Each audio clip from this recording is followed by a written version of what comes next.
सुशील कुमार, वशिष्ठ राम, नगर पंचायत अहमदगढ़, महादेव नगर, जिला आजमगढ़ का स्थायी निवासी हूँ। मैं पेशे से किसानी काम करता हूँ, प्लस मजदूरी करता हूँ।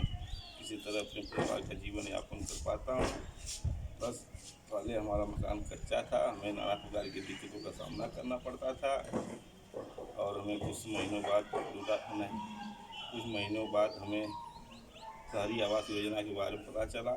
हमने फॉर्म भरा और हमें नोडा विभाग कर्मचारियों द्वारा चयन किया गया और हमने पक्का मकान बनवाया। हमें किसी प्रकार की अब दिक्कतों का सामना नहीं करना पड़ता है अब, और हम लोग सब परिवार सहित कुशल से हैं और प्रधानमंत्री नरेंद्र मोदी जी का शुक्रगुजार हैं।